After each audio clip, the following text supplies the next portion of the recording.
नमस्कार बंधुरा केमन आছেন সবাই। घरे बाइरे घरकन्या चैनेले आपनादेर स्वागत जानाई। गत शनिवार छिलो आमादेर बाबार बाड़ी ग्रामेर नबान्न उत्सव। नबान्न उत्सवे ग्रामेर अन्नपूर्णा माके नतून धानेर अन्नेर भोग दिए पुजो देওয়া হয় আর प्रत्येक बाड़े बाड़ी विभिन्न रकम रान्ना হয়। नतून चालेर गुड़ो दिए नबान्न उत्सव पालन হয়। তোমাদের ওইদিকে নবান্ন উৎসব কি রকমের রান্না হয় কি হয় সেটা কমেন্টে জানাতে ভুলবে না কিন্তু। এখন সকাল 7:30টার মতন বাজে, রান্না প্রায় শেষের দিকে। আর এদিকে আমার বাবা বসে গিয়েছে নতুন ধানের ভোজ্য দিতে, মানে নতুন ধান দিয়ে পূর্বপুরুষকে ভোজ্য দান করতে হয়। আর এই কাজটি প্রথমে আমার বড় জেঠু করত। জেঠু গত হওয়ার পরেই বাবাই এই কাজটি করে থাকে। এখানে পূর্বপুরুষকে ভোজ্য দান করে তারপরে নতুন চাল আমাদের বাড়িতে রান্না করা হয়। এদিকে রান্নাও শেষ হয়ে গেছে। আর এখানে চালের গুঁড়ো, দুধ, চাঁচি আর কলা মিষ্টি দিয়ে এটাকে এবার মাখা হবে। দুধটা একটু ঠান্ডা হয়ে যায়, তারপরে এটাকে মাখা হবে। আর এদিকে রান্নাও শেষ, এখন 9টা মতন বাজে। এখানে রান্না হয়েছে 5 রকমের ভাজা, কুমড়োর তরকারি, বাঁধাকপির তরকারি, ডাল, নিরামিষ টক, মাছের ঝোল, পায়েস। আর এখানে আমাদের বাড়িতে সব রান্নাই হয়। আর ছিল, হ্যাঁ, শাক ছিল, বলতে ভুলে গেছি। আর এখানে আমাদের বাড়িতে রান্না হয় পুরোটাই নিরামিষ, শুধুমাত্র মাছের ঝোল বাদ দিয়ে। মাছের ঝোলটাকে একটু আলাদা করে রান্না করা হয়, একটু পেঁয়াজ রসুন দিয়ে। কেননা বসুমতীকে যখন ভাত দেওয়া হয় আমাদের সব কিছুই নিরামিষ দেওয়া হয়, এখানে কোনো আমিষ দেওয়া হয় না। তো সেই জন্য এখানে সব রান্নাই আমাদের নিরামিষ করা হয়।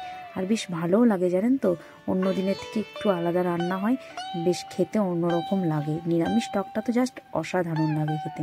আর এদিকে পঞ্চদেবতার পুজো করানো হয়ে গেছে, মানে গ্রামের যে পঞ্চদেবতা আছে তাকে পুজো করিয়ে এবার আমরা নিয়ে নেব প্রসাদ। প্রসাদ নেওয়ার পরে এবার আমরা নবান্নের নবান্ন খাওয়ার প্রস্তুতি চলছে। এখানে নবান্ন রেডি হয়ে গেছে। পিসিমণি এখানে নবান্ন সব রেডি করে দিচ্ছি। আমার পিসিমণি সব রান্না করেছে, জানেন তো, সকাল থেকে ভোর 4:30টার সময় উঠে রান্না করে তারপরে তার আগের দিন এসে আবার কাটা মাটা সব করেছে। আজকে সকাল থেকে রান্না করেছে। আর মারা ছিল পুজোর দিকে। কারণ নবান্ন খাওয়া দাওয়া শেষ করে আমরা চলে এলাম মায়ের দর্শন করতে। মানে আমাদের পাড়াতেই একটা অন্নপূর্ণা ঠাকুর হয়, সেখানে আমরা মায়ের দর্শন করতে চলে এলাম। মুখটা কি সুন্দর দেখুন মায়ের। আমাদের শ্বশুরবাড়ি নবান্ন একটু অন্যরকম, যদি পারি আপনাদেরকে দেখানোর চেষ্টা করব।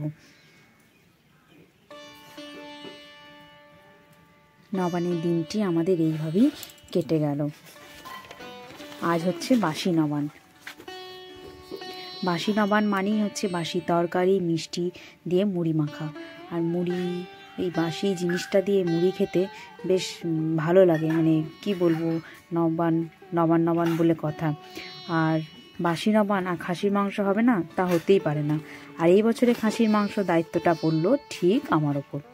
তাই চলে এসেছি আমিও কাঠের উনুনে রান্না করতে। সেই জন্য আমি এখানে খাসির মাংসটাকে একটু নুন হলুদ দিয়ে ম্যারিনেট করে রেখে দিয়েছি। এখানে টমেটো কেটে রেখেছি, কাঁচা লঙ্কা বেটে রেখেছি, মানে ওটা কাঁচা লঙ্কাই ছিল, একটু লাল লাল হয়ে গেছিলো। আর এদিকে আপনার আদা রসুনের পেস্টটাও করে রেখেছি। তো প্রথমেই আমি কড়াইয়ে তেল দিয়ে দিয়েছিলাম পরিমাণ মতন। ওখানে আপনার 2.5 কেজির মতন খাসির মাংস ছিল। তো প্রথমেই তেল দিয়ে তারপরে আমি দিয়ে দিয়েছিলাম অল্প একটু চিনি। তার চিনিটা একটু গলে যাওয়ার পরে আমি দিয়েছিলাম দারুচিনি, লবঙ্গ, ফোড়ন। তারপরে দিয়েছি পেঁয়াজ। পেঁয়াজগুলো বেশ লালচে লালচে করে ভেজে নিয়েছিলাম। পেঁয়াজ ভাজা হয়ে গেলে, মানে এবার পেঁয়াজটা ভাজা হয়ে গেছে, দেখতেই পাচ্ছেন আপনারা, লালচে লালচে করে ভাজা হয়ে গেছে। এবার আমি যোগ করে দেব রসুনের পেস্টটা। রসুনটাকে আমি খুব ভালো করে ভেজে নেব, যাতে রসুনের আঁচড়ে গন্ধটা মানে চলে যায়।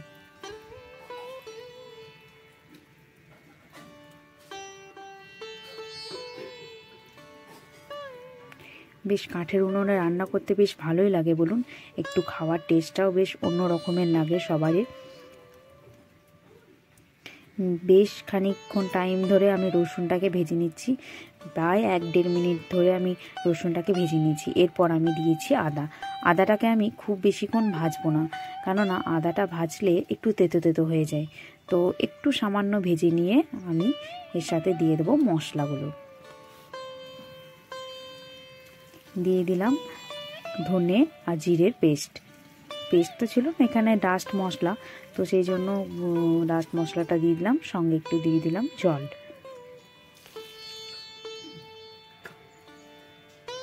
এটাকে আমি ভালো করে মশলাটাকে কষিয়ে নেবো যতক্ষণ না পর্যন্ত মশলা থেকে তেল ছাড়ছে।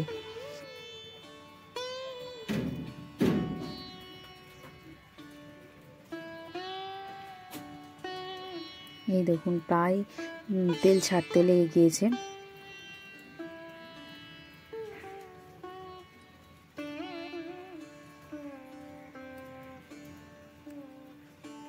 খুব ভালো করে মশলাটাকে কষিয়ে নিতে হবে। আর মশলাটা যাতে তলাতে না লেগে যায় সেই জন্য আমি এর সাথে দিয়ে দিয়েছিলাম একটু টমেটো কুচি। টমেটো কুচিটা দিলে মানে টমেটো থেকে একটু জল বের হয়, তো সেই জন্য টমেটোটা ভালো করে পেস্ট হয়ে যায় আর মশলাটা কড়াইয়ের মধ্যে লেগে যায় না, কারণ উনানের আঁচ অনেকটাই থাকে। তো সেই জন্য গ্যাস তো নয় যে ফ্লেমটাকে লো করে দিলাম হয়ে গেল, তো সেই জন্য একটু আস্তে আস্তে করে রান্না করতে হয়। আর কাছে সবসময় উনানে রান্না করার সময় কাছে সবসময় আপনারা নিয়ে রাখবেন অল্প করে জল। মশলাটা আমার খুব ভালো করে কষানো হয়ে গেছে। এবার আমি দিয়ে দেবো মাংসটা।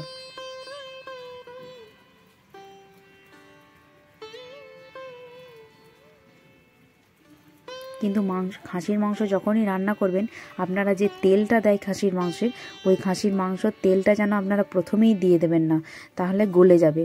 আপনারা চেষ্টা করবেন খাসির মাংসটা ভালো করে কষানো হয়ে যাওয়ার পরে তেলটা দিয়ে একটু ভালো করে কষিয়ে নিয়ে তারপরে রান্না করতে। এই কষানো আমার মানে চলছে, তার মাঝেই আমি দিয়ে দিয়েছি ডুমো ডুমো করে একটু বড় বড় করে কেটে রাখা আলুটা আর মানে মাংসটাকে ভালো করে আপনারা কষিয়ে নেবেন। মানে আপনারা যতক্ষণ ম্যারিনেট যদি আগে থেকে অনেকক্ষণ কষিয়ে রাখেন, মশলা বেশিক্ষণ কষানোর দরকার নেই, মানে মাংস বেশিক্ষণ কষানোর দরকার নেই।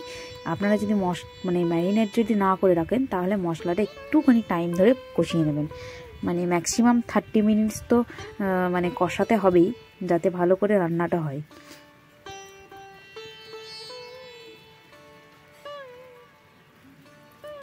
মাংসটা আমার মানে কষানো প্রায় শেষের দিকে হয়ে গেছে। এবার আমি দিয়ে দেব জল দিয়ে দিয়েছি, সাথে দিয়ে দিয়েছি 5-6টা মতন কাঁচা লঙ্কা। তো এবার এটাকে ভালো করে আমি মানে স্বাদ মতো নুন দিয়ে আমি ঘন্টা 1.5 মতো হালকা আঁচে রান্না করে নিয়েছি। এইভাবেই আমাদের কাটলো নবান্ন উৎসব। ভিডিওটি কেমন লাগলো জানাতে ভুলবেন না।